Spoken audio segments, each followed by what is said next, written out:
नाटी दुल्हन। मयंक की बीवी नेहा की हाइट बहुत ही कम थी। वो इतनी नाटी थी कि लोग उसका कई बार मजाक बना देते। अरे नेहा, तेरे लिए तो मुझे किचन में टेबल रखना पड़ेगा। माँ जी, इतनी भी नाटी नहीं हूँ मैं। और हाँ, हिल्स पहनकर तो बिल्कुल आपके बराबर आ जाती हूँ। अरे तेरे पापा ने महंगी कार का लालच दे दिया, वरना तो मेरे बेटे के लिए लंबी लंबी लड़कियों की लाइन लगी थी। क्या बताऊं तुझे, कटरीना फैल थी उनके सामने। पर माँ जी, आपका मयंक भी तो हाइट में कौन सा अभिषेक बच्चन की तरह है जो कटरीना मिल जाती। वैसे भी मेरी और इनकी जोड़ी तो राम सीता की जोड़ी है, राम सीता की। एक दिन सभी खाना खा रहे होते हैं, तभी माँ, दाल बहुत अच्छी बनी है, जरा और देना। रुको जी, मैं लेकर आती हूँ, किचन में है। वैसे भी मैं खड़ी ही हूँ।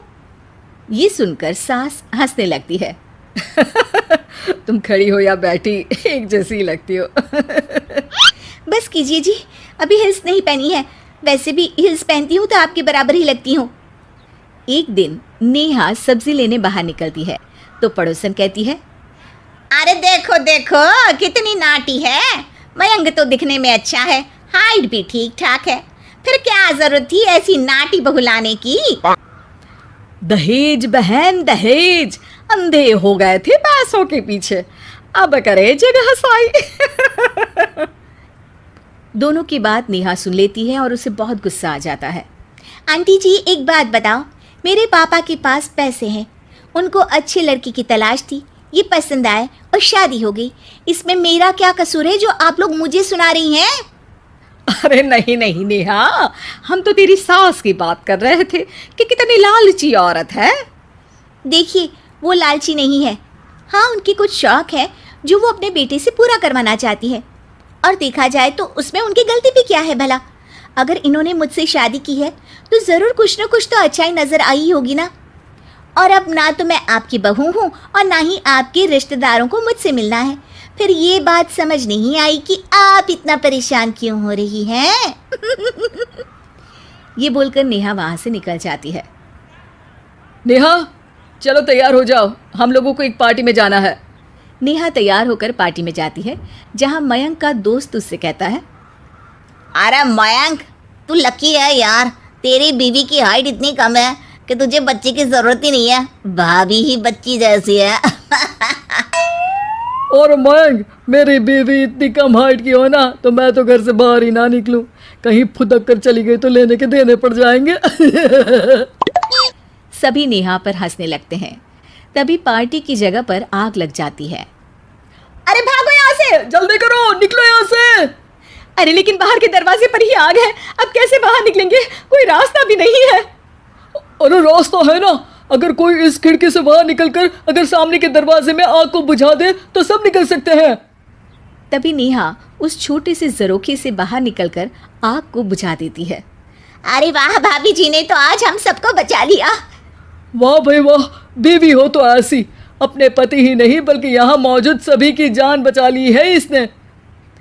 भाई मयंक, माफ कर देना, तेरी बीवी तो सच में कमाल है। मुझे ये बात पता है और मुझे मेरी बीवी पर गर्व है। नेहा मुस्कुराकर अपने पति की तरफ देखती है। कुछ दिनों बाद जब नेहा और उसकी सास मार्केट जाती है, वहां पर, अरे भैया, ये कपड़ा तो देना, कितने का पड़ेगा? माता जी, ये तो बहुत महंगा कपड़ा है, लेकिन अब बस सिर्फ 2 मीटर ही बचा है।